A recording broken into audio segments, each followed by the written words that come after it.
السلام علیکم ورحمۃ اللہ وبرکاتہ، نحمده ونصلی علی رسولہ الکریم، اما بعد فاعوذ باللہ من الشیطان الرجیم، بسم اللہ الرحمن الرحیم، رب اشرح لی صدری ویسر لی امری واحلل عقدۃ من لسانی یفقہوا قولی۔ بہت ضروری ہوتا ہے کہ ہم اللہ سے مانگتے رہیں، کیونکہ مشکلات تو وہی دور کرتا ہے نا۔ اگر آپ مانگتے ہی نہیں تو آپ کو ملے گا کیسے؟ اللہ تعالیٰ فرماتے ہیں وَقَالَ رَبُّكُمُ ادْعُونِي أَسْتَجِبْ لَكُمْ، تم مجھ سے دعا کرو میں تمہاری دعا قبول کروں گا۔ اور پورے یقین کے ساتھ ہمیں دعا کرنی چاہیے کہ اللہ تعالیٰ دعائیں قبول کرتا ہے۔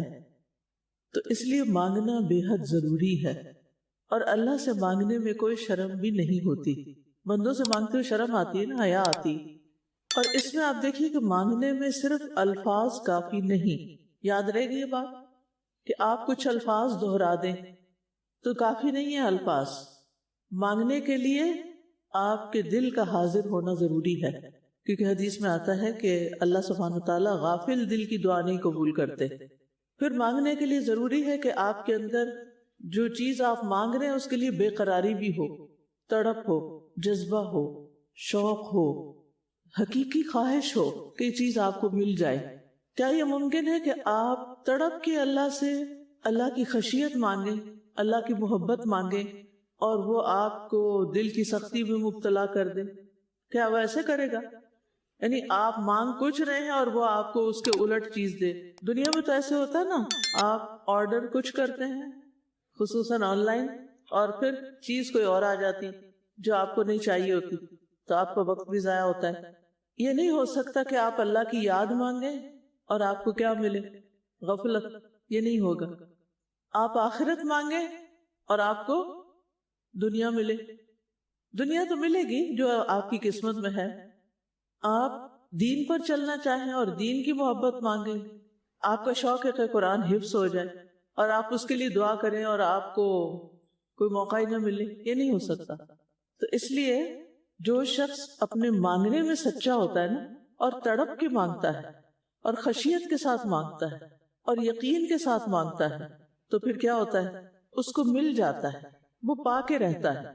بعض لوگ کچھ کلمات ہزاروں دفعہ دہراتے ہیں لیکن ایک دفعہ بھی نہیں سوچتے منہ سے کیا نکالنا ہے۔ ایسے ہوتا ہے نا، کوئی وظیفے کرتے ہیں، کبھی 300 دفعہ کر لے، 500 دفعہ کر لے، لیکن وہ کہتے ہیں وظیفہ بھی کیا ہوا کچھ نہیں، کیونکہ آپ نے وظیفہ تو کر لیا، لوگ باتیں کر رہے ہوتے ہیں، ساتھ آیت کریمہ پڑھ رہے ہوتے ہیں۔ حالانکہ آیت کریمہ کا مطلب کیا ہے؟ انی کنت من الظالمین، اللہ آپ تو پاک ہے لیکن میں ظالم ہوں، میں بڑا گناہگار ہوں، آپ میری مشکل آسان کریں۔ اللہ تعالیٰ نے وعدہ کیا ہوا ہے قرآن مجید میں کہ یونس علیہ السلام کو ہم نے نجات دی، اسی طرح ہم مومنوں کو نجات دیں گے۔ یہ وعدہ ہے اللہ کا۔ کیا اللہ تعالیٰ اپنے وعدوں کے خلاف کرتا ہے؟ نہیں۔ ان اللہ لا یخلف المیعاد۔ ٹھیک ہے، تو اس ویک کی شفا کی دعائیں شروع کرنے سے پہلے ذرا دوبارہ سے یہ ریمائنڈر لینا ضروری ہے کہ ہم مانگیں کیسے۔ ٹھیک ہے، تو چلیے اب مانگتے ہیں۔ پھر آج ہم پڑھیں گے دعا اللہم لا الہ الا انت المنان۔ اے اللہ، تیرے علاوہ کوئی معبود نہیں، تو بہت ہی احسان کرنے والا، آسمانوں اور زمین کو پیدا کرنے والا ہے، اے بزرگی اور عزت والے۔ تو اس دعا میں بھی خاص چیزیں کیا نظر آ رہی ہیں؟ سب سے پہلے توحید کا اقرار ہے، لا الہ الا انت۔ پھر اللہ سبحانہ تعالیٰ کے احسان کا اقرار ہے، انت المنان۔ پھر اللہ سبحانہ تعالیٰ کی تخلیق کے بارے میں اللہ کی قدرت کا بیان ہے، بدیع السماوات والارض۔ اور پھر اللہ سبحانہ تعالیٰ کی عظمت اور بزرگی کا اظہار ہے، ذی الجلال والاکرام۔ اس دعا کے بارے میں آتا ہے، حضرت انس رضی اللہ عنہ روایت کرتے ہیں کہ نبی صلی اللہ علیہ وسلم مسجد میں آئے، ایک شخص نماز پڑھ رہا تھا اور دعا مانگتے ہوئے وہ اپنی دعا میں کہہ رہا تھا، اللہم لا الہ الا انت المنان بدیع السماوات والارض ذی الجلال والاکرام۔ اے اللہ، تیرے سوا کوئی اور معبود برحق نہیں، تو ہی احسان کرنے والا ہے، تو ہی آسمانوں اور زمین کا بنانے والا ہے، اے بڑائی والے اور کرم کرنے والے۔ تو کیا مطلب ہے اے کرم کرنے والے؟ کیا کر؟ اب یہ نہیں کہا گیا کہ تو کرم کر، تو پھر کیا یہ دعا ہوئی جس میں مانگا ہی کچھ نہیں، صرف اللہ تعالیٰ کی تعریف بیان کر دی، اللہ کی توحید بیان کی اور اللہ تعالیٰ کی صفات کا ذکر کیا اور اللہ کی عظمت کا ذکر کیا، مانگا تو کچھ ہے ہی نہیں، تو پھر دعائے عبادت ہے۔ نبی صلی اللہ علیہ وسلم نے فرمایا کیا تم جانتے ہو اس نے کس چیز سے دعا کی ہے، یعنی کیا الفاظ استعمال کیے ہیں؟ اس نے اللہ سے اس کے اس اسم اعظم کے ذریعے دعا کی ہے کہ جب بھی اس کے ذریعے دعا کی جائے گی اللہ اسے قبول کرے گا، اور جب بھی اس کے ذریعے کوئی چیز مانگی جائے گی اسے عطا فرما دے گا۔ اب آپ گیس کریں وہ کون سے نام ہے، وہ کون سا اسم اعظم ہے؟ شاباش، ویری گڈ، بڑے سیانے لوگ ہیں آپ تو۔ ذل جلال والاکرام، کیونکہ نبی صلی اللہ علیہ وسلم نے ایک اور جگہ پر کیا تاکید کی ہے، کیا کرو؟ الظوا بذل جلال والاکرام، یعنی ذل جلال والاکرام اللہ کے ناموں کو بس پکڑ لو، اس کے ساتھ بار بار دعا کرو۔ تو مطلب اس کا کیا ہے؟ اللہم لا الہ الا انت المنان، اے اللہ تیرے سوا کوئی الہ نہیں، تو ہی منان ہے، یعنی اپنی مخلوق پر بہت زیادہ احسان کرنے والا ہے، ان کو عطا کرنے والا ہے۔ بدیع السماوات والارض، اے اللہ تو ہی ان کا خالق ہے اور تو ہی ان کو عدم سے وجود میں لایا ہے۔ آسمان و زمین نہیں تھے تو اللہ تعالیٰ نے ان کو بنایا، عدم سے وجود میں لائے۔ یا ذا الجلال والاکرام، اے صاحب عظمت و کبریا و اکرام۔ تو یہاں ہم دیکھتے ہیں کہ اللہ سبحانہ تعالیٰ کا ایک نام المنان ذکر ہوا ہے۔ منان کا لفظ من سے ہے، من کا مطلب ہوتا ہے انسان کو نعمتوں سے بوجھل کرنا، اور یہ معنی صرف اللہ تعالیٰ ہی کے لیے ہے، کیونکہ سب سے زیادہ نعمتیں کس نے عطا کی ہیں؟ اللہ تعالیٰ نے۔ وہ ہے اصل میں المنان۔ اللہ تعالیٰ بہت زیادہ احسان کرنے والا ہے، بہت زیادہ عطا کرنے والا ہے، اور اس نے اپنے بندوں پر طرح طرح کے انعامات کیے ہیں۔ اس کے اتنے احسانات ہیں کہ وہ بندے کو مانگنے سے پہلے ہی دے دیتا ہے، مانگنے سے پہلے ہی دے دیتا ہے۔ اب آپ سوچئے وہ کون سی چیزیں ہیں جو آپ کو مانگے بغیر ملی ہیں؟ غور کیجئے۔ سب سے پہلے تو آپ کی اپنی زندگی، آپ کا وجود، دیکھنے کی قوت۔ اب دیکھیں ہم ہر وقت دیکھتے ہیں نا، تو کل ایسے میں واک کر رہی تھی تو میں نے کہا یہ میری آنکھ دیکھتی ہے، یہ کیا چیز دیکھ رہی ہے اندر سے؟ یہ تو آئی بال ہے، اس کے اندر پتہ نہیں کیا چیز اللہ نے رکھ دی ہے۔ ایسے غور کر رہی تھی میں، یہ کتنی بڑی قدرت ہے۔ کیا کسی انسان کے پاس ایسی کوئی صلاحیت ہے کہ ایسا ایک آئی بال بنا کے تو وہ کہیں رکھ دے اور وہ دیکھنا شروع کر دے؟ کہتے ہیں کیمرے کی آنکھ دیکھتی ہے لیکن وہ اس طرح تو نہیں دیکھتی نا جو ہم دیکھتے ہیں۔ بجلی چلی جائے تو کیمرے کی آنکھ جو ہے وہ کام کرنا چھوڑ دیتی ہے اور دیواروں میں لگتی ہے وہ آنکھ، آپ اپنے اندر تو لگائیں اس کو۔ تو سب سے بڑی نعمت جو ہمیں بن مانگے ملی وہ کیا ہے؟ زندگی اور ہمارا وقت جو ہمیں ملا ہوا ہے۔ دوسری چیز خود ہمارے اپنے اندر زندگی دی اور ساتھ ایک انرجی دی، قوت دی، جس کی وجہ سے ہم دیکھتے ہیں، سنتے ہیں، بولتے ہیں، چلتے ہیں، پھرتے ہیں، دل دھڑکتا ہے ہمارا، کھانا کھاتے ہیں، ہضم ہوتا ہے، اور اس کے علاوہ بے پناہ قوتیں اور صلاحیتیں اور اندر بہت کچھ رکھ دیا ہمارے۔ آپ کو کھانا کھانا کس نے سکھایا تھا؟ یہ دانت آپ نے مانگے تھے کبھی؟ نہیں۔ پھر اسی طرح دیگر ریسورسز جو ہیں آپ کے پاس، والدین ہیں، گھر ہے، آپ کے پاس مال ہے، علم ہے، بے شمار ریسورسز ہیں۔ تو جو لوگ بھی اللہ تعالیٰ کی ان نعمتوں کا اعتراف کرتے ہیں اور ان کا صحیح استعمال کرتے ہیں وہ کامیاب ہو جاتے ہیں، وہ بڑے لوگ بن جاتے ہیں۔ اور جو اپنا وقت، اپنی انرجی، اپنے ریسورسز ضائع کرتے ہیں وہ کہیں نہیں پہنچتے۔ تو اللہ تعالیٰ نے منان نے ہم پر احسان کیا ہے اور ہمیں یہ چیزیں بن مانگے دے دی ہیں۔ آپ نے ماں باپ مانگے نہیں تھے، اللہ نے خود ہی دیے ہیں۔ بہت سی چیزیں اگر آپ غور کریں، ہم اکثر ہی جملہ بولتے یہ چیز مجھے مل گئی، میں نے تو کبھی سوچا ہی نہیں تھا، یعنی دوسرے لفظوں مانگا ہی نہیں تھا کبھی، بن مانگے ہی مل گئی۔ تو یہ احسان ہے اللہ کا، نعمت ہے۔ نعمت کا کیا کرنا چاہیے؟ شکر ادا کرنا چاہیے۔ شکر کرنا کیا ہے؟ اس کا صحیح استعمال۔ نعمت کا شکر کیا ہے؟ یعنی زبان سے کہہ دیتے ہیں، ہم دل میں بھی مانتے ہیں، لیکن اصل شکر یہ ہے اس نعمت کا صحیح استعمال۔ آپ اپنے آپ سے پوچھئے کیا آپ اپنے وقت کا صحیح استعمال کرتے ہیں؟ کہیں ضائع تو نہیں کرتے؟ کہیں غیر ضروری کاموں میں تو نہیں استعمال کرتے؟ آپ کی انرجیز کہاں لگ رہی ہیں؟ آپ کی طاقتیں کہاں لگ رہی ہیں؟ بہت سے لوگ تو لڑائی جھگڑے میں لگا دیتے ہیں، فضول کاموں میں یہ طاقت لگا دیتے ہیں، آپ سب کے پاس سوچنے سمجھنے کی صلاحیت ہے، طاقت ہے کہ کوئی نہیں؟ تو کیا سوچتے رہتے ہیں؟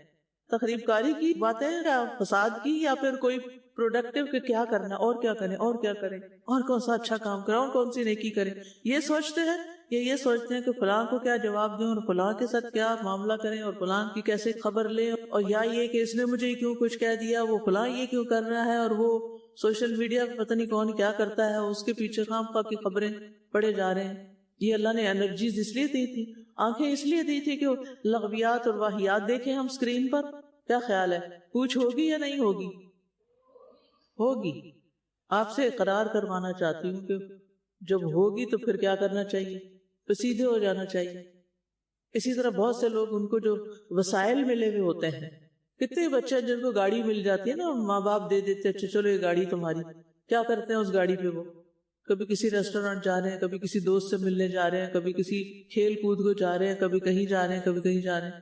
مسجد جانے کی توفیق نہیں، کسی خیر کے کام کے لیے توفیق نہیں۔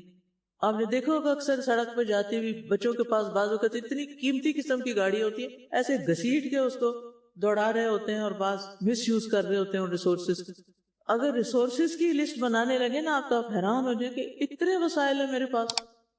تو آپ یہ دعا روز مانگا کریں، اللہ میرے وقت میں، میری قوتوں میں، اور میرے ریسورسز وسائل میں برکت عطا فرما، اور مجھے توفیق دے کہ میں انہیں صحیح جگہ استعمال کروں، تاکہ وہ میری دنیا کے فائدے کے بھی ہوں اور میری آخرت کا بھی فائدہ ہو، اس سے میری آخرت میں بھی میرے لیے فائدہ مند ہو۔ وہ دعا آتی ہے نا، اللہم متعنا باسماعنا وابصارنا وقواتنا ما احییتنا، اور صرف جب تک زندگی نہیں، وجعلہ الوارث منا۔ اتنی خوبصورت دعا ہے نا یہ۔ تو اس لیے بہت ضروری ہے کہ ہم اپنی قدر کریں، اپنے وقت کی قدر کریں، اپنی طاقتوں کی۔ آپ دیکھیے کہ جوانی کی طاقت کیا آپ کو دوبارہ ملے گی بڑھاپے میں؟ سبق سیکھیں اپنے دادا دادی نانا نانی وغیرہ سے، کہ ان کی ساری قوتیں کیا ہو گئی ہیں؟ ایگزاسٹ ہو چکی ہیں۔ ساری زندگی استعمال کر کر کے اپنے اعضاء کو، نظر کمزور ہو چکی ہے، کانوں سے سننا مشکل ہو چکا ہے، دانت کام نہیں کرتے، چلنا پھرنا ویسے دوبر ہو گیا ہے۔ تو اس سے پہلے کہ یہ طاقتیں اور یہ وسائل آپ کے ہاتھ سے چلے جائیں، کیا کرنا چاہیے؟ جوانی میں خاص طور پر کیا کرنا چاہیے؟ وقت کو بالکل بھی ضائع نہیں کر۔ اگر آپ اپنی جوانی کا وقت ضائع کر دیں گے نا، بڑھاپے میں سخت تکلیف میں ہوں گے۔ اگر آج کچھ کام کر لیں گے نا، تو کل کے لیے کچھ بچ جائے۔ اور اگر زندگی میں یہ سب کچھ ضائع کر دیا تو کیا ہوگا؟ آخرت میں کچھ نہیں ملنے والا۔ تو خلاصہ یہ ہے کہ اللہ تعالیٰ کے سارے احسانات کو یاد کرنا ہے، اور خاص طور پر ان 3 احسانات کو جو بن مانگے ہمیں ملے ہوئے ہیں۔ بن مانگے ملنے والی نعمتوں کا خاص طور پر کیا کریں؟ ان کی قدر کریں، ان کا شکر ادا کریں۔ اور ویسے تو اللہ تعالیٰ ایسی عظیم ذات ہے کہ اس کے احسانات کی کوئی انتہائی نہیں۔ اللہ تعالیٰ فرماتے ہیں سورۃ النحل آیت نمبر 18 میں، وَإِن تَعُدُّوا نِعْمَةَ اللَّهِ لَا تُحْصُوهَا إِنَّ اللَّهَ لَغَفُورٌ رَّحِيمٌ۔ اور اگر تم اللہ کی نعمتیں گننے لگو گے تو انہیں گن نہ سکو گے، بے شک اللہ ہی بہت بخشنے والا، نہایت رحم کرنے والا ہے۔ سورۃ النحل آیت 53 میں اللہ تعالیٰ فرماتے ہیں، وَمَا بِكُم مِّن نِّعْمَةٍ فَمِنَ اللَّهِ ثُمَّ إِذَا مَسَّكُمُ الضُّرُّ فَإِلَيْهِ تَجْأَرُونَ۔ اور تمہارے پاس جو بھی نعمت ہے بس وہ اللہ ہی کی طرف سے ہے، پھر جب تمہیں کوئی تکلیف پہنچتی ہے تو تم اسی سے فریاد کرتے ہو۔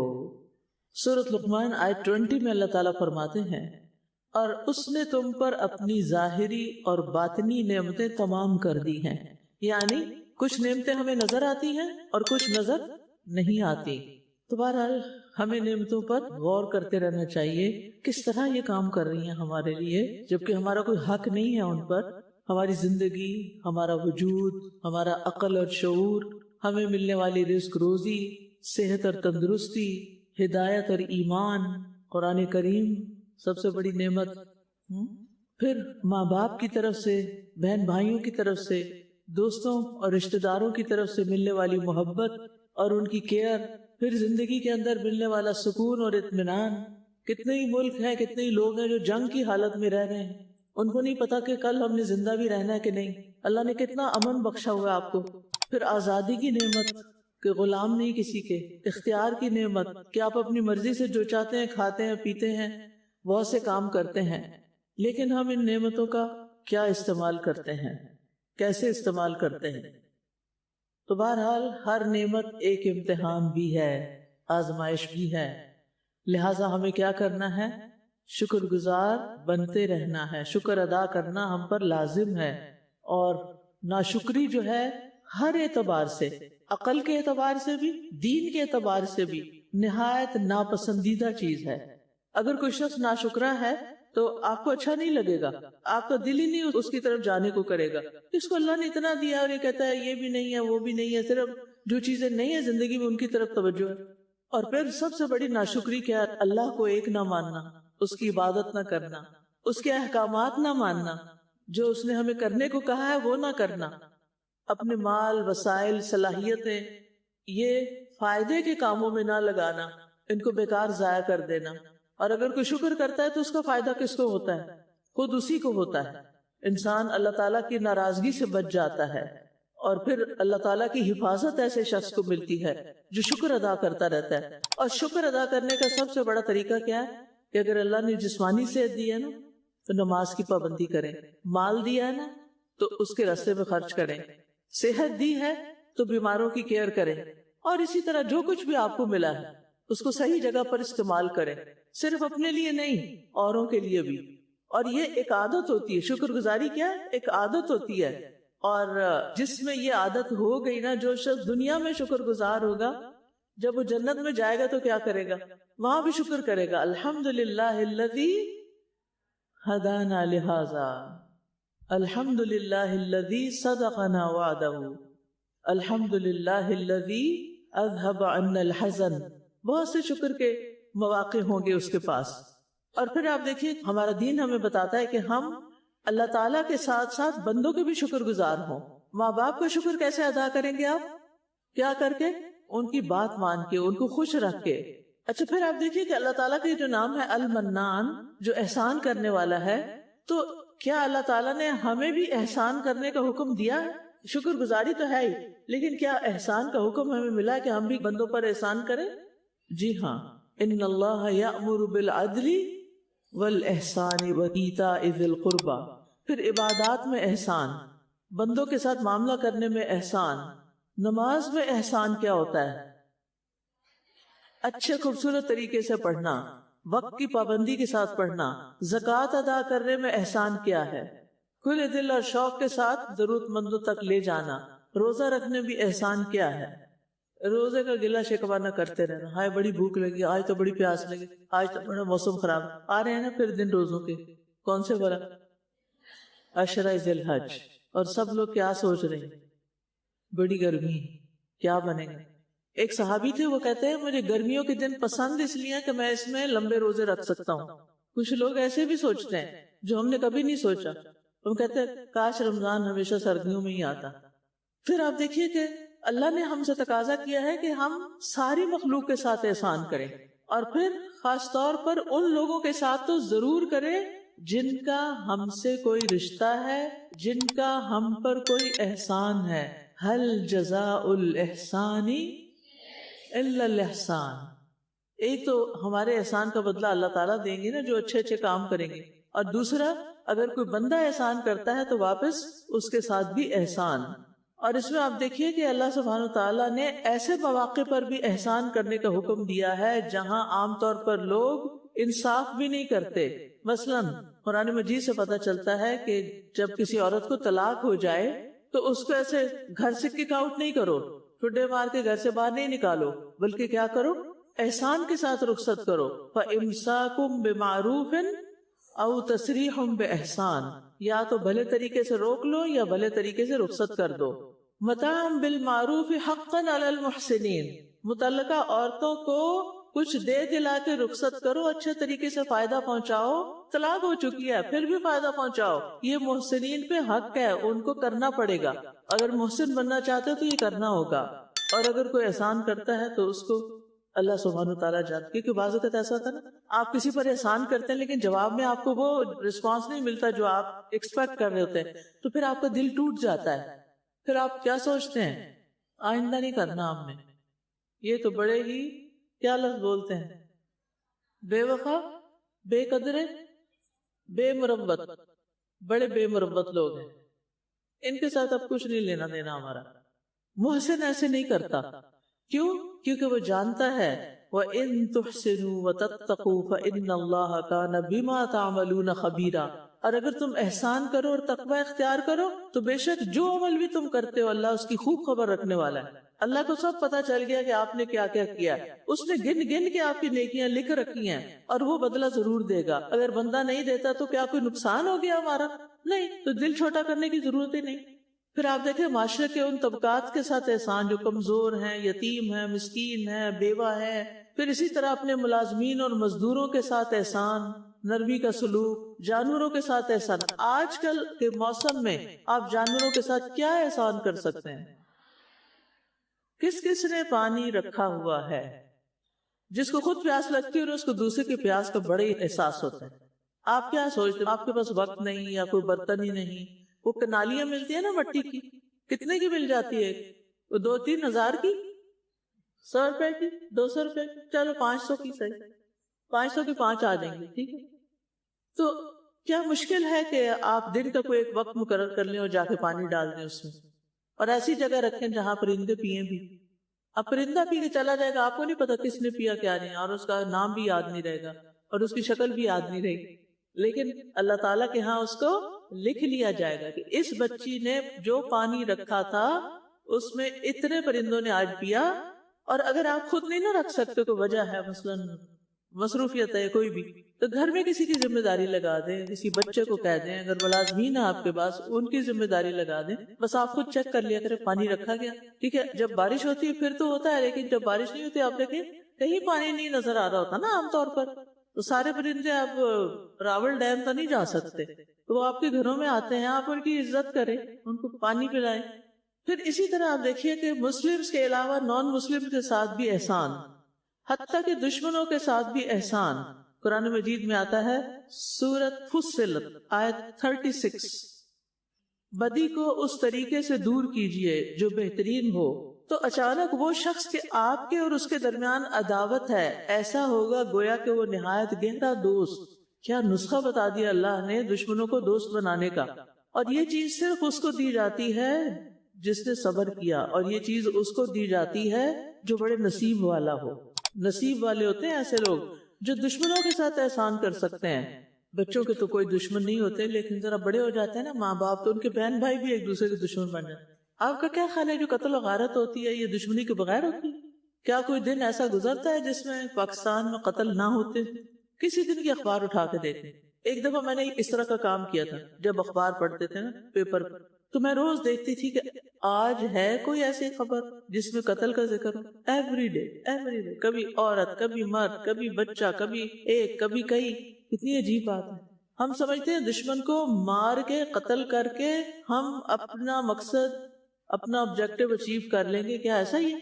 نہیں، کیا کرنا چاہیے؟ دشمن کو دوست بنا لینا چاہیے۔ یہ طریقہ قرآن نے بتایا اور نبی صلی اللہ علیہ وسلم نے کر کے دکھایا۔ کوئی مثال یاد ہے؟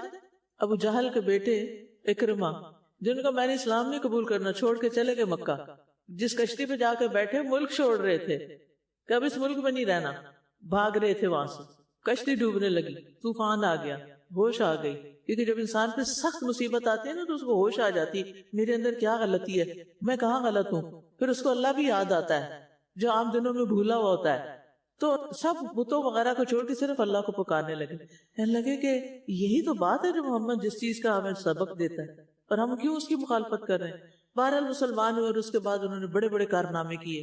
نبی صلی اللہ علیہ وسلم کے بہت سے احسانات ہیں انسانیت پر، اور آپ کے بہت سے کمالات ہیں، جن میں سے ایک بڑا اہم کمال یہ ہے کہ آپ نے دشمنوں کو دوست بنایا۔ اور ہمارا حال کیا ہے؟ ہم دوستوں کو بھی دشمن بنا لیتے ہیں اپنے رویوں کی وجہ سے۔ تو آپ نے زندگی میں کیا کرنا ہے؟ مثلا کسی لڑکی کو یہ شکایت ہے کہ اس کے سسرال والے اس کو رسپیکٹ نہیں دیتے، محبت نہیں دیتے، کیئر نہیں کرتے. اب وہ اس بات پر بڑی رنجیدہ ہے، غمگین رہتی ہے، ناراض رہتی ہے ان سے. وہ چھوٹی سی بات کہتے ہیں یہ اسے ڈبل سناتی ہے. کیا کرنا چاہیے؟ دوستی کر لینی چاہیے. لیکن وہ کیسے ہوگی؟ احسانات کے ساتھ. وہ اچھا نہیں کرتے، آپ اچھا ہی کرتے رہیں. ایک دن دل پگھل جائے گا، سخت سے سخت بھی. لیکن اگر آپ نے برابری کی سطح پر ریپیل کیا تو پھر کیا ہوگا؟ دشمنی بڑھتی جائے گی. اور ہو سکتا ہے کہ ایک دن وہ گھر سے ہی باہر نکال دیں کہ یہ لڑکی ہماری عزت نہیں کرتی، لہٰذا اس کے ساتھ ہمارا گزارا نہیں.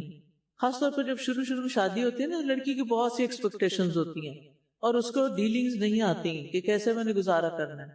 تو اس طرح کے کام ہو جاتے ہیں. لہٰذا کیا کرنا ہے؟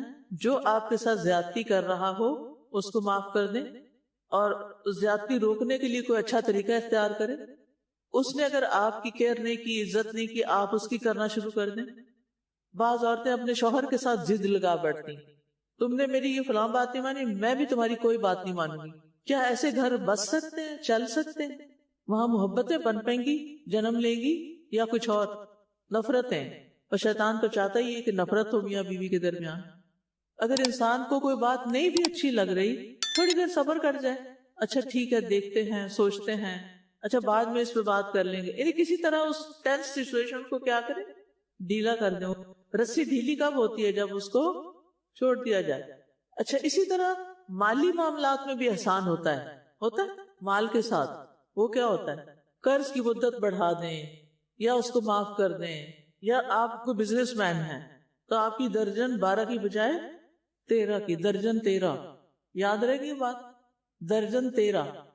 اب مثلا فروٹ کی 5 دکانیں ہیں، کس کے پاس جائیں گے؟ درجن 13 کے پاس. وہ کیا کرے گا؟ شام سے پہلے سارا فروٹ بیچ کے جا چکا ہوگا.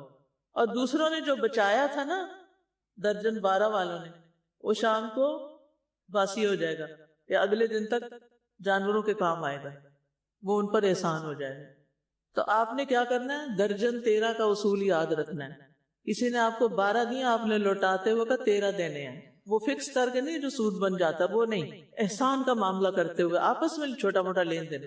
مطالبہ نہیں آپ کسی سے کر سکتے کہ میں 12 دے رہا ہوں، تم نے 13 واپس کرنے. یہ سود ہو جائے گا، ٹھیک ہے، ربا ہو جائے گا، انٹرسٹ ہو جائے گا. یہ حرام ہے، یہ جائز نہیں. لیکن اپنی خوشی سے درجن 13 کرنے سے برکتیں ہی برکتیں آتی ہیں. اور اللہ کا تو وعدہ بھی یہی ہے، من ذا الذی یقرض اللہ قرضا حسنا فیضاعفہ لہ اضعافا کثیرا. کون ہے وہ جو اللہ کو قرض حسنہ دے تاکہ وہ اسے اس کے لیے کئی گنا زیادہ بڑھا دے، کئی گنا زیادہ واپس آئے گا. اچھا کیا احسان گفتگو میں بھی ہوتا ہے؟ جی ہاں، بات کو بھلے طریقے سے کرنا. قولوا للناس حسنا قل لعبادی یقولوا التی ہی احسن. اچھا دین کی دعوت دینے میں بھی احسان ہوتا ہے.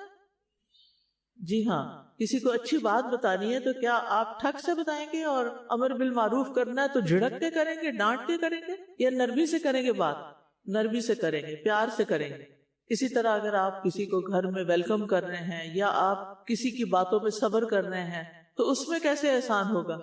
ویسے کسی نے آپ کو سخت بات کہہ دی، پھر کیا ہوگا؟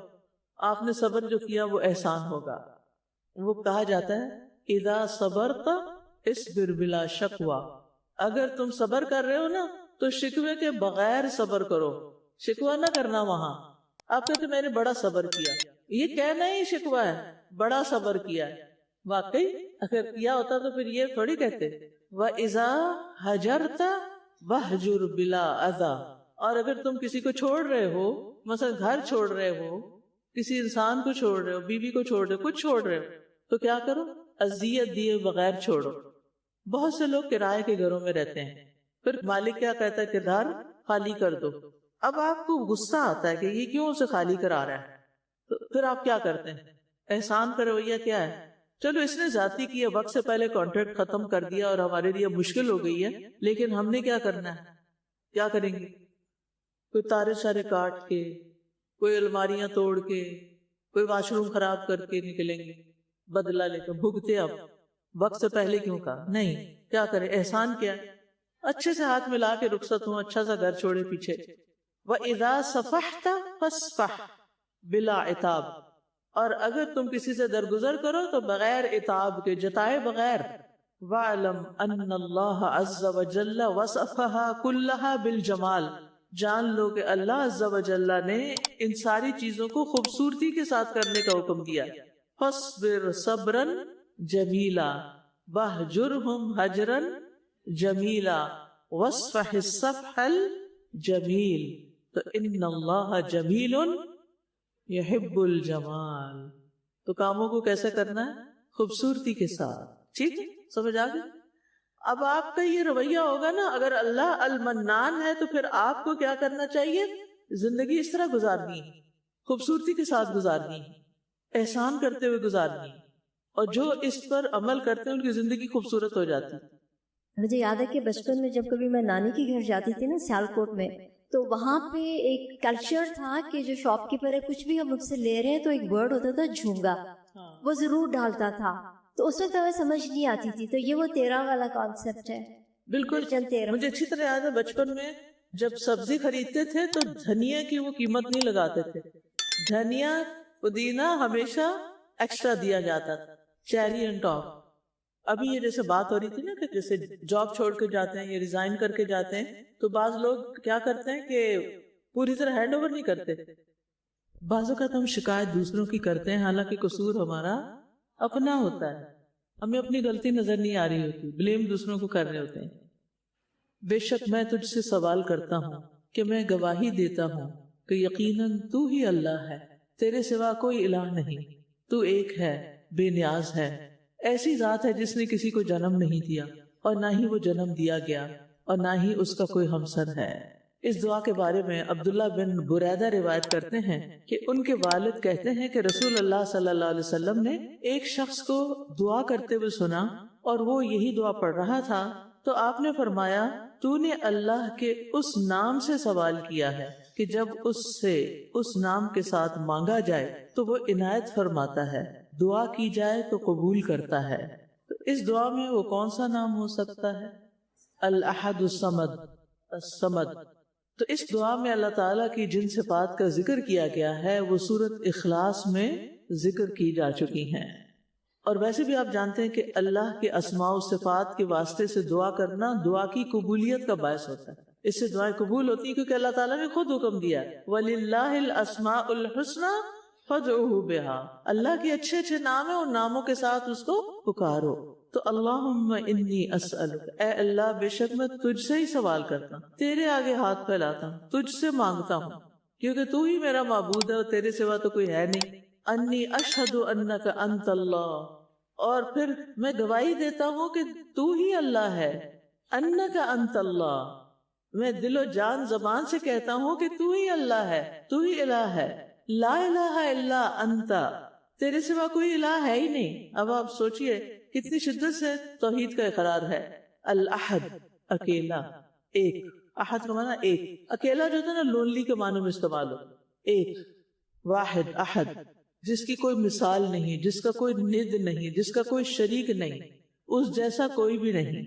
اس کی ذات میں، اس کی صفات میں، اس کے افعال میں، اس کے کمال میں، اس کے جمال میں، اس کے جلال میں، کوئی بھی اس جیسا نہیں. تو یہ تینوں چیزیں جو ہیں، ذات، اس کی صفات اور اس کے افعال، ان سب میں وہ ایک ہے. الصمد، الصمد کہتے ہیں السید کو، ایسا سردار جس سے برتر کوئی بھی نہیں ہوتا، سب سے بڑا سردار، جس کی طرف لوگ اپنی ضرورتوں اور معاملات کا قصد کرتے ہوئے آتے ہیں. زجاج کہتے ہیں وہ ہستی جس پہ سرداری ختم ہو جاتی ہے اور ہر چیز اسی کی طرف قصد کرتی ہے. ابو ہریرہ کہتے ہیں کہ یہ وہ ہستی ہے جو ہر ایک سے بے نیاز ہے جبکہ ہر ایک اس کا محتاج ہے. اسی لیے ہم ترجمہ کیا کرتے ہیں صمد کا؟ بے نیاز. اللہ الصمد، اللہ بے نیاز ہے. الذی لم یلد ولم یولد، نہ اس کا کوئی بیٹا ہے اور نہ ہی اس کا کوئی باپ ہے، جیسا کہ کچھ اور لوگوں نے اس کا باپ اور بیٹا قرار دیا. یعنی بیٹا کس سے وجود میں آتا ہے؟ ولادت سے، باپ سے. تو اس کا تو کوئی باپ ہے ہی نہیں، تو کسی کا بیٹا ہی نہیں. ٹھیک ہے نا؟ اور پھر اس نے کسی کو جنم ہی نہیں دیا. دیکھیے صرف یہ نہیں کہا قرآن نے کہ اس کا کوئی باپ نہیں اور بیٹا نہیں اور اس کا کوئی رشتہ دار نہیں، ایسا کچھ نہیں کہا. کیا کہا ہے؟ اس نے کسی کو جنم نہیں دیا، نہ اس کو کسی نے جنم دیا، سارے جھگڑے ختم، نہ وہ کسی سے پیدا ہوا نہ اس نے کسی کو کیا، یعنی اپنی ذات سے جسمانی طور پر، نہ وہ کسی کا بیٹا نہ کسی کا باپ ہے۔ وَلَمْ يَكُنْ لَهُ كُفُوًا أَحَدٌ، اور اس کا کوئی ہمسر بھی نہیں، اس کے مقابلے میں کوئی اس کی نظیر مثیل اس جیسا بھی نہیں، کوئی بھی نہیں۔ اگلی دعا بھی اس سے ملتی جلتی ہے، اس کو بھی دیکھ لیتے ہیں۔ اے اللہ، بے شک میں تجھ سے اس وسیلے سے مانگتا ہوں کہ ساری حمد تیرے ہی لیے ہے، تیرے سوا کوئی معبود نہیں، تو اکیلا ہے، تیرا کوئی شریک نہیں، بہت زیادہ احسان کرنے والا، آسمانوں اور زمین کو پیدا کرنے والا، اے جلال اور اکرام والے۔ یہ مسند احمد کی روایت ہے۔ اس کے بارے میں حضرت انس روایت کرتے ہیں کہ ایک مرتبہ نبی صلی اللہ علیہ وسلم نے ایک آدمی کو اس طرح دعا کرتے ہوئے سنا تو آپ نے فرمایا، تو نے اللہ سے اس کے اس اسم اعظم کے ذریعے دعا مانگی ہے کہ جب اس کے ذریعے دعا مانگی جائے تو اللہ اسے ضرور قبول کرتا ہے، اور جب اس کے ذریعے سوال کیا جائے تو وہ ضرور عطا کرتا ہے۔ تو اس میں بھی آپ دیکھیے کہ کون سا نام آیا ہے؟ المنان، یس، اور ذل جلال والاکرام، بدیع السماوات والارض، اور ان سب کی میں وضاحت پہلے کر چکی ہوں۔ لہذا توجہ طلب بات یہ ہے کہ ہم جب دعائیں کر رہے ہوں تو پہلے یہ دعا پڑھ لیا کریں، یعنی کوئی دعا کرنے سے پہلے اللہ تعالیٰ کو اس انداز سے پکار لیا۔ اب آپ دیکھیے اس میں المنان بھی ہے، ذل جلال والاکرام بھی ہے، ہمیں بتایا نہیں گیا، کیوں؟ تاکہ ہم کیا کریں؟ سارے پڑھیں اور یقین کے ساتھ اللہ کو پکاریں اس کے اچھے اچھے ناموں سے۔ لہٰذا طریقہ کیا ہے کہ آپ جیسے دعا مانگنے لگے ہیں تو ابتدا میں تسبیح کریں، دروشی پڑھیں، اور اس کے بعد اس طرح کی دعا پڑھیں اور پھر اللہ سے مانگیں تو انشاءاللہ دعا قبول ہوگی۔ اللہ تعالیٰ کی باقی صفات کے بارے میں ہم نے پڑھا تھا کہ وہ ہم اپنے اندر لے کر آئیں، لیکن جیسے یہ الاحد اور الصمد جیسی صفات ہیں یہ صرف اللہ کے لیے خاص ہے، کچھ صفات صرف اللہ کے لیے ہیں، بندوں کے اندر اس کا مطالبہ نہیں کہ بندے ایسے ہیں۔ اس کا تقاضا کیا ہے؟ ہر صفت کا ایک تقاضا ضرور ہے، اور اس کا تقاضا کیا ہے کہ ہم کیا کریں؟ اس کو ایک ہی مانیں، کوئی شرک نہ کریں اس کے ساتھ۔ اور بدیع السماوات والارض بھی صرف اسی کے لیے خاص ہے، کوئی اور تو نہیں جس نے ایسی کوئی انوینشن کی ہو، ٹھیک ہے؟ تو پھر اس کا تقاضا کیا ہے کہ ہم اللہ سبحانہ تعالیٰ کی اس کاریگری اور اس تخلیق پر غور و فکر کریں، جیسا کہ وہ خود ہمیں اس کی دعوت دیتا ہے، اس کی عظمت کو پہچانے اور پھر اس عظمت کے احساس کے ساتھ اس سے دعا مانگیں۔ استاذہ، اس میں یہ جو دعائیں ہیں اس میں صرف ہم اس طرح دعا بھی مانگ سکتے ہیں، یا احد الصمد، یا منان، یا ذل جلال والاکرام، یا دم جلد مانگ سکتے ہیں، یعنی یہ تو ایک مخصوص انداز میں دعا میں ڈھال دیا گیا ہے، لیکن اگر پوری دعا آپ کو یاد نہیں تو آپ ویسے ہی اے آسمانوں اور زمین کے پیدا کرنے، عدم سے وجود میں لانے والے، تیرے لیے میری مشکل کو حل کرنا کچھ بھی مشکل نہیں، آپ میری مشکل آسان کر دیں، آپ مجھے اس مصیبت سے نجات دیں، ٹھیک ہے؟ تو یہ نام نا آپ کے اندر دعا مانگنے کی قوت پیدا کرتے ہیں، یقین میں اضافہ کرتے ہیں، اللہ تعالیٰ کی پہچان دیتے ہیں آپ کو، اور اس پہچان کے ساتھ کہ اللہ کر سکتا ہے، یقین کے ساتھ جب مانگتے ہیں تو اللہ تعالیٰ جلدی سنتا ہے۔ اور اگر ڈھیلے ڈھالے مانگتے رہے کہ ہاں میں نے یہ دعا بھی پڑھ لی وہ بھی پڑھ لی، بعض اوقات میں لوگوں کو کوئی دعا بتاتی ہوں نا کسی خاص موقع کی، وہ کہتے ہیں یہ تو ہم پہلے بھی پڑھتے ہیں، پھر میرے سے تو کچھ پوچھنے کی نمبر ایک ضرورت کوئی نہیں، کیونکہ آپ سب کچھ جانتے ہیں پہلے سے۔ لیکن اگر آپ مجھ سے پوچھ رہے ہیں تو پھر میں آپ کو کیا کہوں گی کہ کیسے مانگیں، کس طریقے سے مانگیں۔ شروع میں جو بات میں نے کی آج لیکچر کے آغاز میں، وہ کیا تھی؟ دل کو حاضر کر کے مانگیں، ٹھیک ہے نا؟ صرف الفاظ نہیں، احساسات بھی، صرف بول نہیں، شعور بھی، صرف عقل نہیں، قلب بھی حاضر ہو، صرف ترجمہ ہی نہیں یاد ہو بلکہ محسوس کرے اس کو۔ جیسے نام بھی رکھتے ہیں نا اللہ تعالیٰ کے ناموں کے ساتھ، عبد الاحد، عبد الصمد، تو پھر اس کو اکیلا اکیلے بھی بولتے ہیں احد، صمد، تو الصمد نہیں ہونا چاہیے، کیونکہ عربی میں لفظ صمد سردار کے لیے آیا ہے، صمد سردار، الصمد از اللہ تعالیٰ کے جس سے اوپر کوئی نہیں۔ ایک فقیر جیسے آتا ہے نا گلی میں مانگنے کے لیے، تو وہ تعریفوں پہ تعریفیں کرتا جاتا ہے، اور اس میں جتنی عاجزی دکھاتا ہے تو اتنے وہ پیچھے پڑ کے تو وہ لے کے چھوڑتا ہے اس گھر سے جو بھی لینا چاہتا ہے۔ تو اللہ کے سامنے بھی جب تک ہم تکرار اور عاجزی کا، دیکھیں اگر آپ دروازہ نہ کھٹکھٹائیں تو خود سے کوئی کھول دے گا۔ کتنے لوگ ہمارے دروازے کے آگے سے گزر رہے ہوتے ہیں نا، ہم ان کے لیے دروازہ کھولتے ہیں؟ نہیں. اسی طرح اللہ کے در پہ بہت سے لوگ ہیں لیکن وہ دروازہ نہیں کھٹکھٹاتے, اللہ سے مانگتے نہیں. مانگنا سیکھیں, اٹھتے بیٹھتے مانگا کریں, چھوٹی چھوٹی چیزیں مانگا کریں, ہر مشکل میں اللہ کو پکارا کریں, باتیں کیا کریں اللہ سے.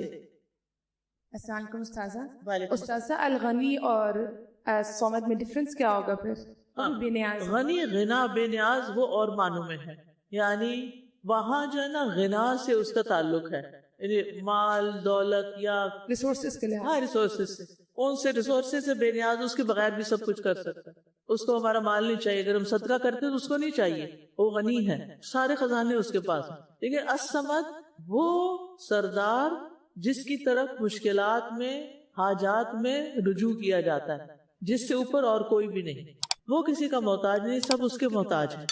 ٹھیک ہے, بھوک کی حاجت جس کو بھوک کی حاجت نہ ہو, تب اللہ کے سوا کس کو بھوک نہیں لگتی. سارے جانداروں کو بھوک لگتی, فرشتے ہیں ان کی غذا تسبیح ہے. استاذہ ابھی بھوک کی بات ہوئی ہے تو مجھے یاد آیا کہ جب آدم علیہ السلام کا ڈھانچہ تیار کیا گیا تھا تو شیطان نے گھوم پھر کے دیکھا تھا اور پھر جوف دیکھا کہ کہاں سے رہے, کہ پیٹ, کہتے ہیں ہاں اس کا پیٹ ہے, خالی ہے, آنتے ہیں, میں اس کو کم کر سکتا. حلال حرام کی پرواہ نہیں انسان کرتا ہے جب پیٹ کا مسئلہ آتا ہے, دوسروں کے حق غصب کر جاتا ہے. اور بعض اوقات آپ دیکھیں کہ جب آپ ضرورت سے زیادہ کھا لیتے ہیں پھر کیا ہوتا ہے, نماز میں ہی سو جاتے ہیں, کچھ نہیں کرنے کے قابل, بیماریاں الگ گھیر لیتے ہیں. تو اللہ ہمیں سمجھ دے کہ ہم اپنی صحت کو بہترین کرنے کے بھی طریقے جانیں.